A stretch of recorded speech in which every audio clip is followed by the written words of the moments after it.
My name is Dr. Nathan Groot. I am a music instructor at the Arkansas School for Mathematics, Sciences, and the Arts, where I teach string ensemble, applied string lessons, and other music courses. Today we're going to be taking a look at the viola excerpt for Mazas, the firm stroke. This is Etude number 3 in the Mazas book.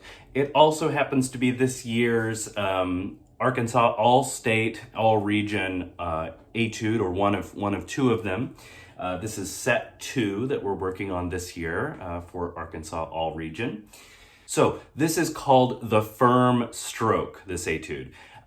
We can see where that comes in the rhythms, but also in the martelé marking at the very beginning of the piece. So let's talk really quickly about martelé. Martelé is a hammered stroke. If you imagine a hammer, you have a hammer, it comes down and hits something and then maybe rebounds up. So it's not quite that the bow is rebounding, but the very initiation of the stroke is going to be much stronger and then it's going to decay. So we need to focus on the initiation of every bow stroke and then let it decay just a little bit, okay? So you should practice that a little bit. See if you can use a lot of weight at the beginning of the stroke and then allow that weight and speed that you begin the stroke with to carry your bow. Try this on your scales.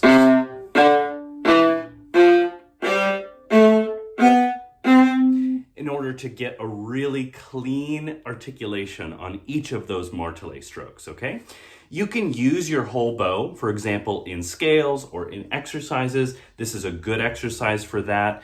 In the etude itself, at full tempo, I would not use the full bow just because things can get a little bit out of control. However, be careful not to use too little bow. So at the beginning, I'm using sort of from the 3/4 point to the 1/4 point of the bow. So from about here to about here, back and forth. So I'm not using the extreme frog or the extreme tip. So when you are working on this stroke, make sure that you're thinking about pulling and pushing the string. So what do I mean by that? I mean that with our bow, we have to imagine that it's not just a two-dimensional space, but that we are pulling and pushing the string. You might notice when I pull with my finger and then push with my finger, I'm pulling and pushing from different sides of the string. Try this. Try pulling the string from the down bow side, which I'm on my C string. This is the left side of the string from my vantage point.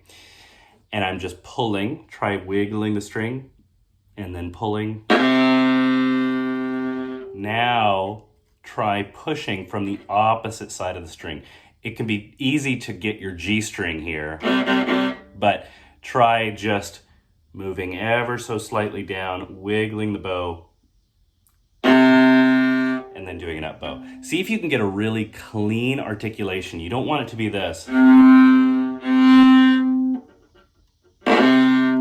Try to get that little crunch at the beginning. With each of these martelé strokes, we want it to be a hard consonant. We don't want la, la, la, la, or fa, fa, fa, fa. We want ka, ka, ka, ka. We want that hard consonant for all of these martelé strokes. So that's going to take some extra care and attention to the very beginning of all of these bow strokes. We also have some other articulations here. We have accents, we have tenutos. How do we approach those? With the accents, we want to give them just a little bit of an extra pinch. A lot of these are happening on an up bow, which is a little bit tricky because we have our hand way out here and somehow we have to use weight, bow weight, to initiate a really clean attack on these accents. The tenutos, make sure that you are holding these tenutos full length, differentiating them from the eighth notes. Now, of course, the rhythm itself is going to differentiate, but make sure that you're holding these full length and treating them slightly differently so that the people listening in your audition will be able to tell that you've taken note of this change in articulation. Now, this etude, apart from the bow, has a lot of other challenges in it. It has shifting, it has double stops, it has dynamic contrast, it has all sorts of things going on, and it's all packed very tightly into this single page. So I think that it makes the most sense for me just to go through chronologically, and we'll talk about each issue as it presents itself in each phrase, okay? So let's talk really quickly about the key, time signature. We have one flat. We are in the key of D minor. It could also, if you see this key signature, you might think, oh, it's F major, but this is actually going to be the relative minor, D minor, if you look at the notes that we're playing. And then also some of the accidentals give it away, but we're in D minor. Make sure all your Bs are flat. We have common time signature here. This is going to be 4/4. So there are 4 quarter notes in each measure. Okay, so starting with the first two measures, we have forte, martelé, and these eighth notes.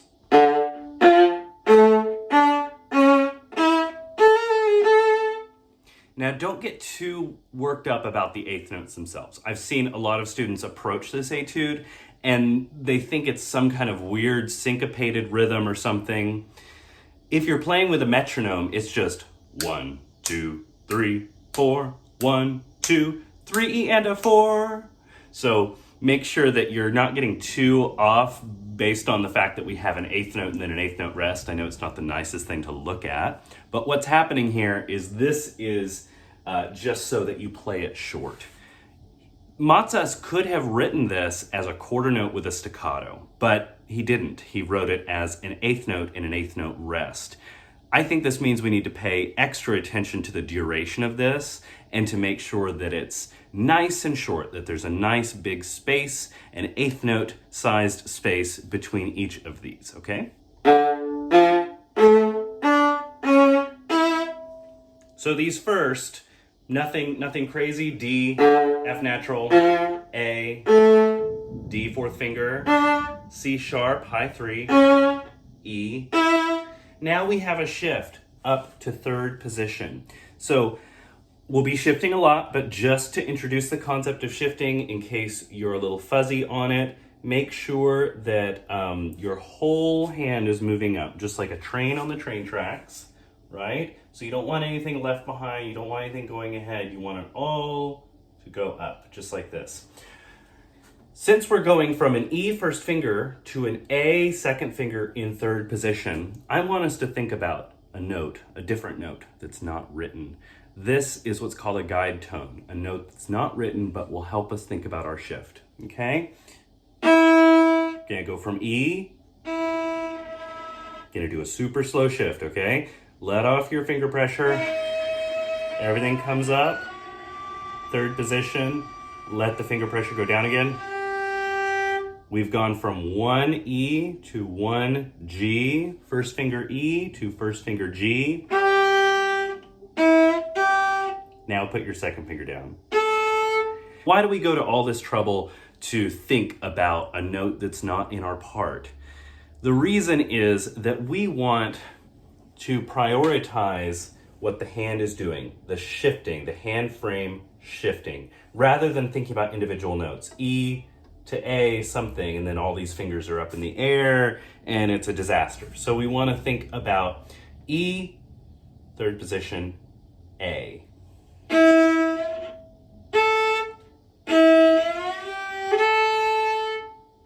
And then the G is gone next time. But if you watch closely, the G is always there. So when I'm shifting, I'm always thinking about that note behind the note that I'm actually playing. And we'll get to this in greater detail with some of the other shifts, especially the ones that have slurs. Because when I'm playing, I actually leave a lot of the guide tones in there audibly. Some people may not like that approach. I actually like to hear guide tones personally, so I'll leave that up to you. But we will talk much more about guide tones as we go. If we were to play this just open strings,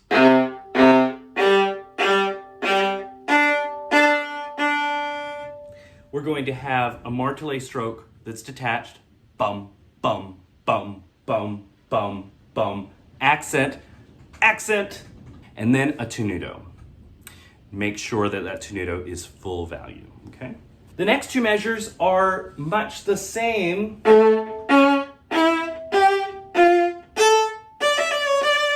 but no shift. It's just that we've transposed everything a fifth up.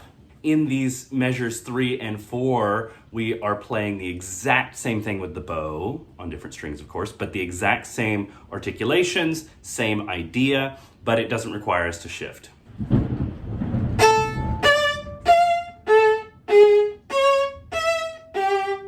All right, things get a little bit more interesting starting at the end of this first line in measure 5. We play an open A, third position. This is one where you can't use a guide tone because you're playing an open A. So what tactile information do you have? You don't have the tactile information of your fingers of 1, 2, 3, 4, these fingers, but you do have the tactile information of your thumb and also perhaps this side of your index finger.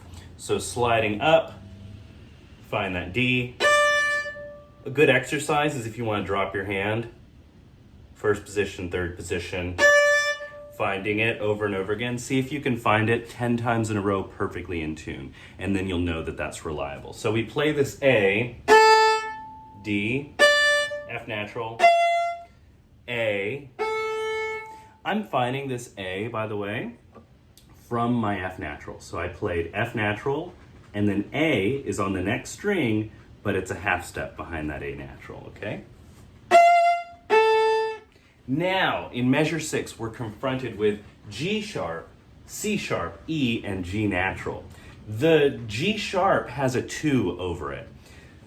And this means that we are no longer in third position, we are moving down to second position. So instead of leaving your hand here and just moving your finger, I want you to move your whole hand.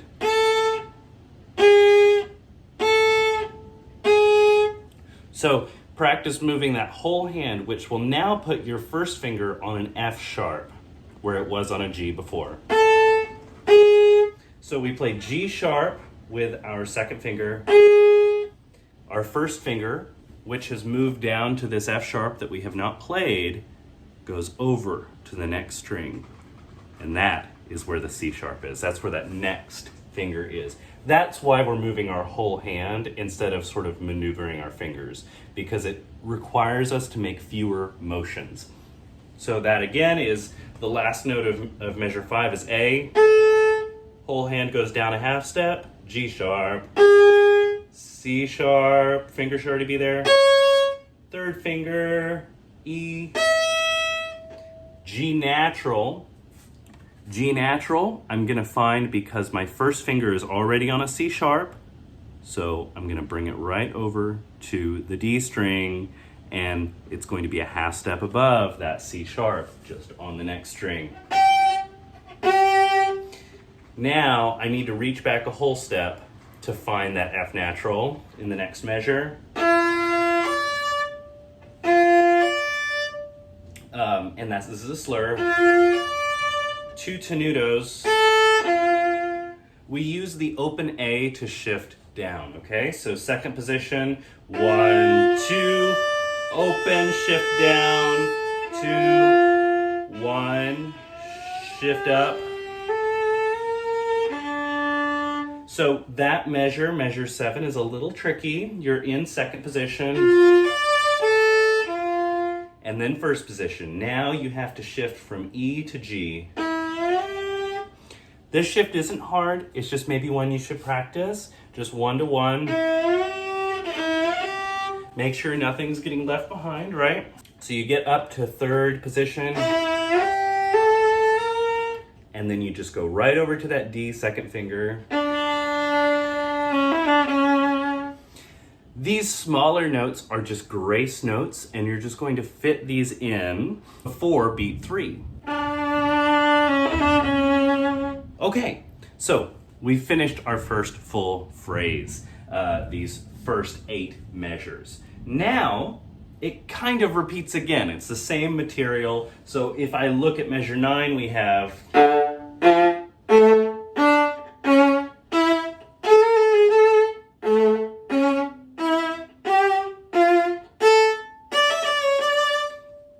the same kind of material before, but now we have a different contrasting idea here in measure 13.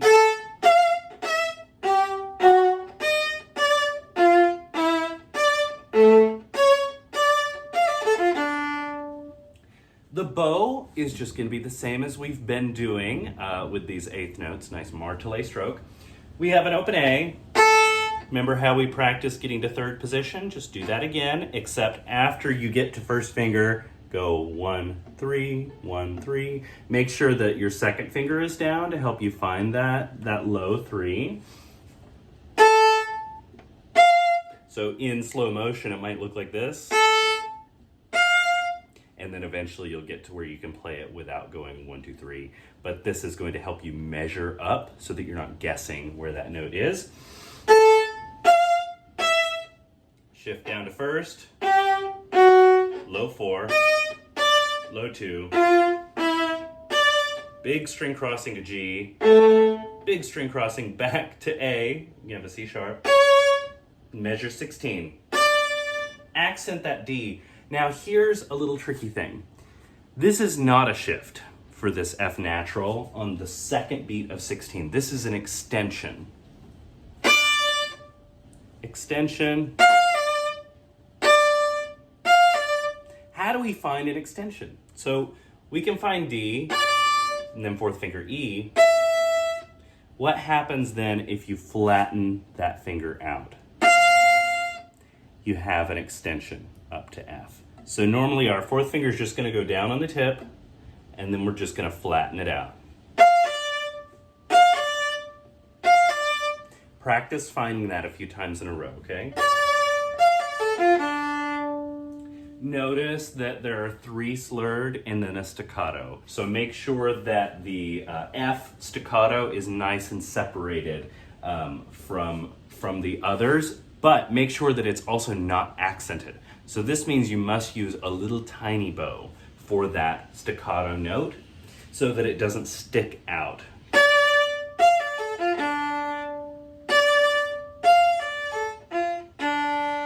Just a little tiny bow. Don't make too big of a deal out of it. Okay, measure 17 and 18. We have F, string crossing, accented slur. Make sure you're getting a nice initiation of that stroke. And guess what? Now we have double stops in measure 18. E and G, D and B natural, C and C.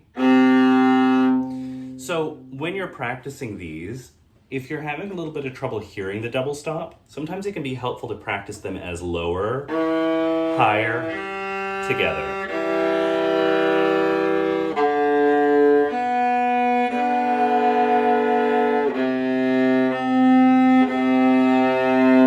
Just to check them, you can also use a tuner or a drone. There are a lot of different ways to practice it, but practice setting these. The one that's going to be probably hardest is this sixth, this major sixth, D to B natural.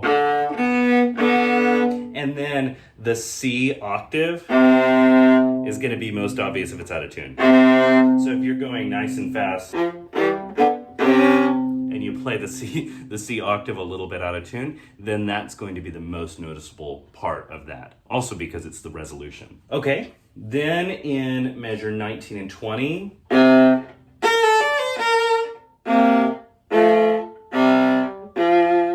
same ideas with the bow. We have that accent, the slur. Most of these double stops are not super hard. We have a B flat and a C. And then the hard one is the A and the F. This is a third. Thirds are kind of hard for us on viola and other string instruments. So a good way to practice this might be to find the F. And then find the A, if you need to build up to the F.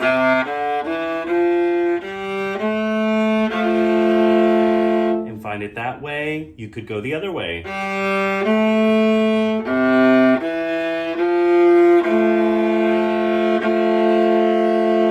And just spend a little time with that double stop. Listen for it, see if you can hear the intonation there. Remember that when you're working on this kind of stuff, you're training both your viola skills, but also your ear training skills. Once you have that settled, then we move on to measure 21. On this down bow in measure 21, and all the subsequent ones in this kind of material that we have, we want to use a good amount of bow, okay? The reason is we have a big slur after that that begins with an accent. And then we want to get back out again, okay? This accent needs to stick out, so we want to be careful not to hit the downbeat of the next measure too terribly hard. Boom.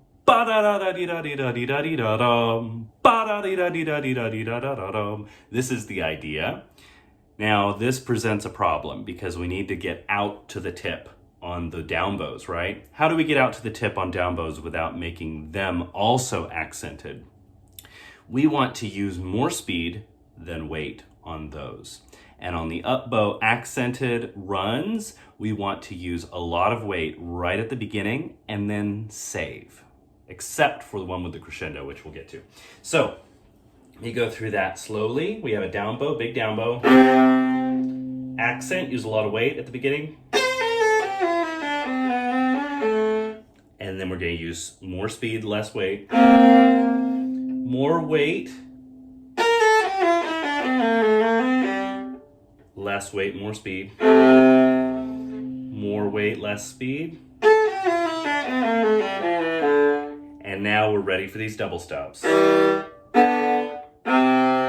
These are the same double stops that we confronted in measure 18. So you've already done these. Now measure 25.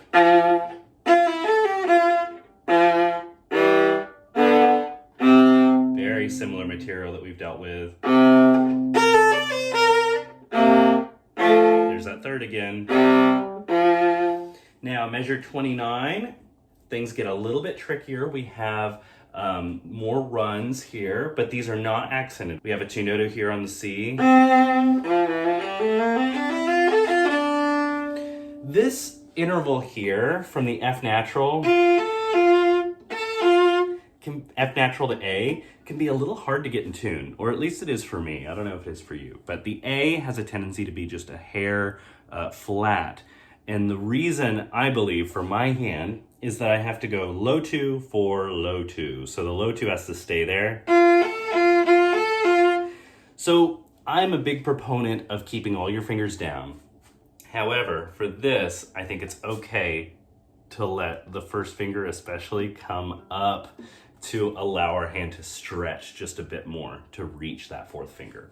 But that's one that may require a bit of practice. If you're unsure about the A,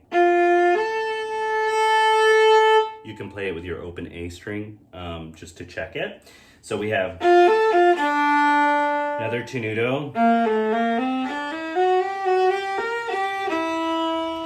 This B flat is another extension. We have G to a B flat extension. So remember, with the F extension that we did before, we're going to think about our fourth finger plus a half step.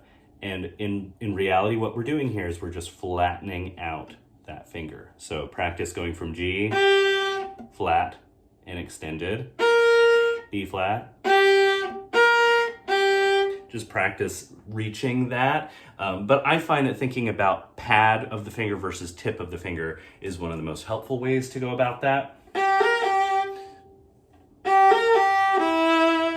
Now, for measure 31, in my part, I have written tip over this E. And the reason is we want to get all the way out to the tip and then save our bow on these 16th notes.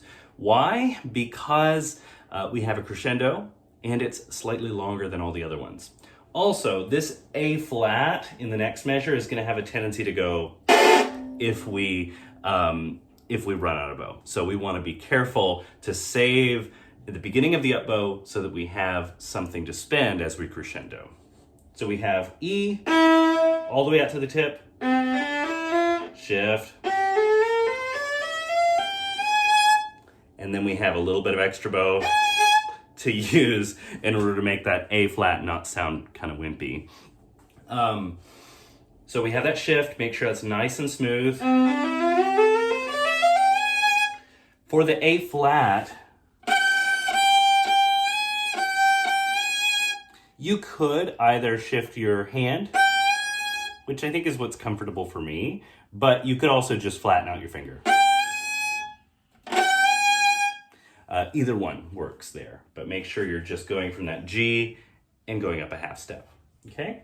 Next, we jump down and have a sforzando, so big sforzando on this double stop.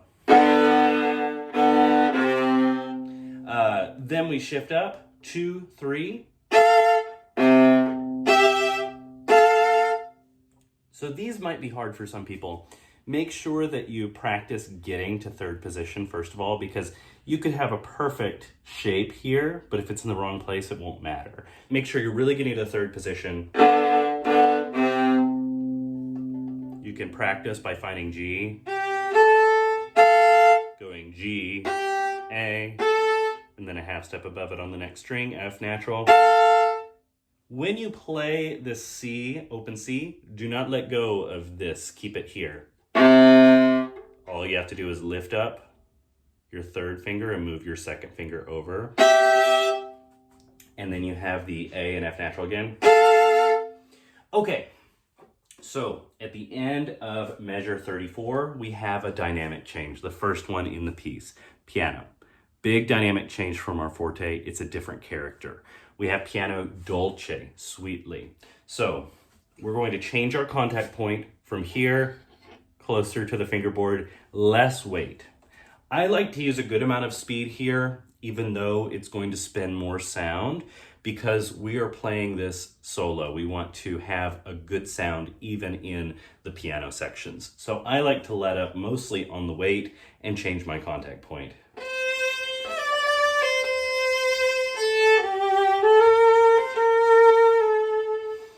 Make sure that your dotted 8th, 16th notes are being subdivided correctly. So what I mean by that is, in your mind you should be thinking this.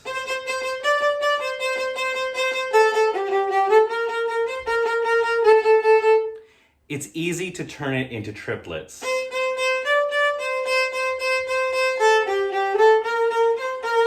But just make sure that you're thinking in your mind 1 E enda, 2 E enda, 3 E enda, 4 E enda.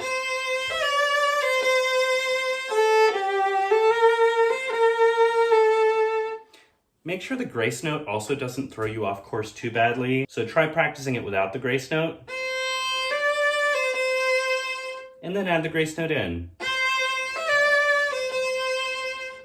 Just make sure that that D is coming in right on the 4th beat, and the grace note is just tucked in right before it.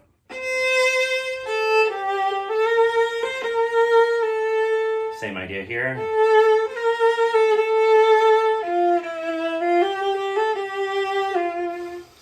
There's something a little different here that's a little bit tricky. That is a finger replacement on an A. So we have A, second finger,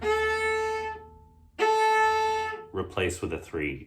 This is easy to miss. Just make sure that you practice going from 2, moving the hand down a half step, and putting that 3rd finger right where that A was. The good news is it's really easy to hear if it's off, because this is one of our most resonant notes on our instrument. You're going to hear your A string either vibrating sympathetically or not. Hopefully it will be, but this is a spot to practice nice and slowly to get that finger replacement in there. First position. 3rd position plus a half step.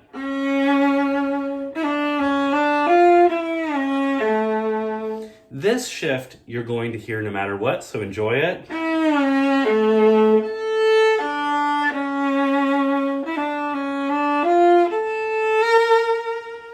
In 42 on the B flat, we have an accent. Think about your weight going down into the string, but not stopping or re-articulating. And a nice burst of speed in addition to that.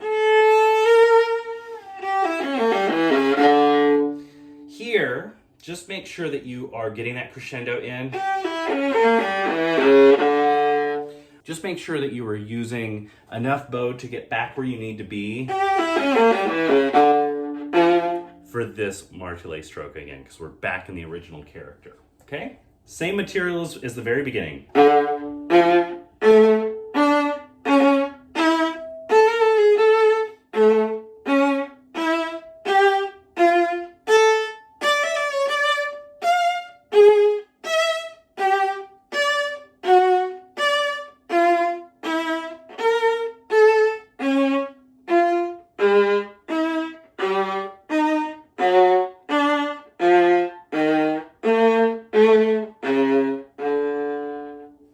So all this business between 47 and 53 is sort of this, I like to think of it as sort of climbing down steps, one step at a time. We're sort of using like a rock climber. We're using one spot to find the next spot, to find the next spot, to find the next spot. So we have F natural in 47, G sharp, which I play with a 2, which is a whole step behind it on the other string. E natural is a half step above that G sharp, so I find that using the G sharp. While I'm playing the E natural, I bring my second finger down a half step to a G natural. Now, bring the whole hand down to first position, D, 3rd finger, F sharp. Bring the second finger down a half step to F natural, E. 3rd position, think about the G, B flat, A, C sharp is a half step It's not really a half step, but it's a half step in the hand behind A. F natural, high 2, G sharp, third finger touches that on the next string, bring that G sharp down a half step, E flat touches that on the next string, bring that second finger down a half step to F sharp, bring the third finger down a half step to D, bring the second finger down a half step to F natural. Now we're done walking down, taking baby steps down the C string. Now we're on 52, E flat, first finger. Think about F natural when you shift up to third. E flat. To find that, okay? A, all the way down. So this is one just to practice nice and slowly. It's easy to sort of lose track of where you're supposed to be, what's going on, because we're taking these little baby steps down. Just make sure you're thinking in a relative sense. So from one finger to the next finger to the next finger to the next finger. This is a spot where knowing your whole steps and half steps is going to be really important. Okay, 53, piano dolce again.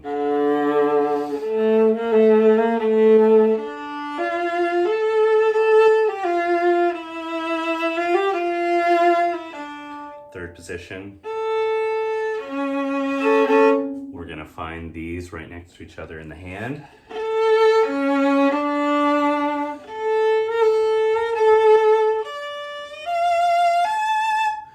We're going from third position to fourth position.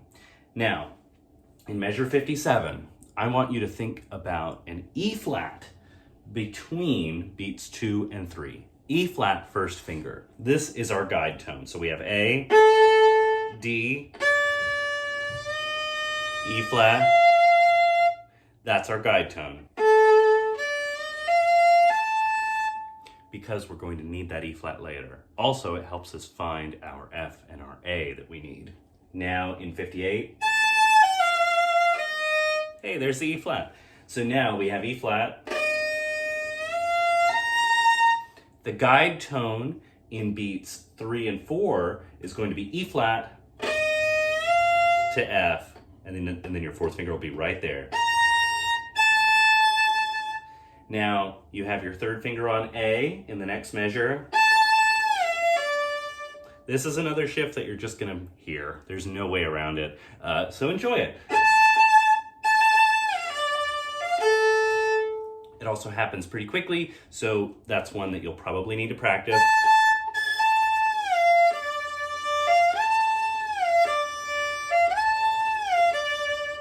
That might be a little exercise you can do just idly while you're taking a break. So just getting that shift in there. So we have second half of that measure, we're back in first position. In measure 60, we have D and another guide tone, E, F natural. Think about E to F natural with our first finger. And that'll put our B flat right where we want it.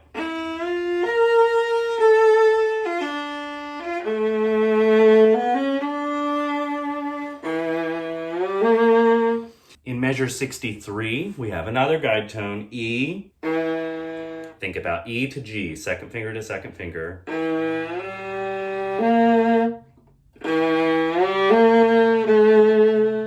In order to get where you want to be.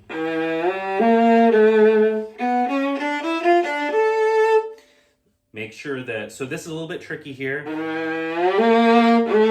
Get to forte, and then we go down a half step.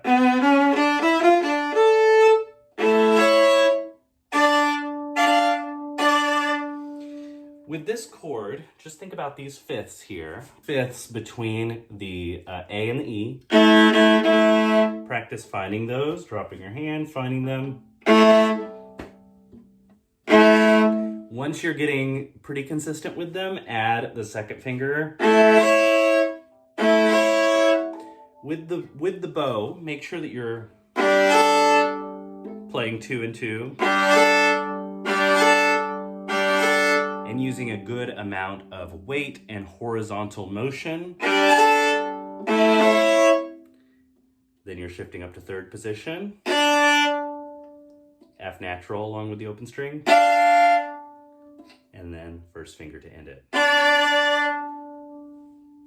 All right, so we've walked through it. Now let's play it. All right, so we are going to go through at various tempos from beginning to end, starting with 60 and ending at our goal tempo of 112. I want to make clear, though, that there are a lot of other ways, and in fact, better ways to actually practice. So as you practice this piece, make sure that you are isolating spots, using your best practice methods that your teachers give you, that I mentioned in other videos, and that are sort of backed in the music practice research community. If you need any assistance on that end of things, just let me know. This sort of going at different tempos can be a good way to just kind of check and make sure everything is fitting together at different tempos. I'm also jumping by 10 beats per minute each time, which is much more than I would normally. So I'll normally speed up by like increments of 2. So like 60, 62, 64, etc. This time I'll be going 60, 70, 80, like that. So just keep those things in mind as we play through this. This is 60. 1, 2, ready, go.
All right, here is 70 on the metronome. 1, 2, ready, go.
Here is 80 on the metronome. 1, 2, ready, go.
Here is 90 on the metronome. 1, 2, ready, go.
Here is 100 on the metronome. 1, 2, ready, go.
All right, here is our goal tempo of 112.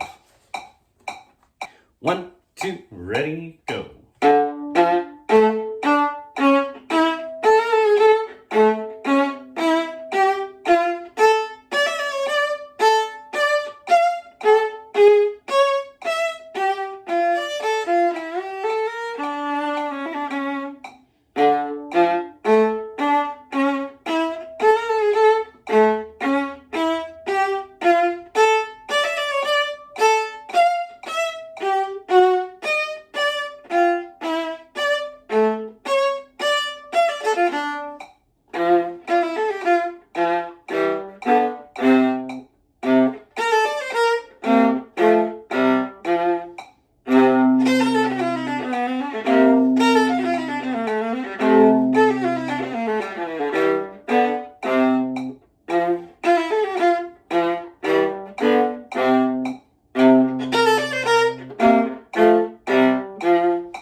Okay, I hope that this has been in some way helpful. I may have missed something going, measure to measure. It's very possible I just sort of ran over something or mentioned it very briefly, didn't go into enough detail. If that's the case, please let me know, and I'd be happy to try to address any lingering questions you might have. Otherwise, I wish you the very best of luck in your upcoming audition, and as always, happy practicing.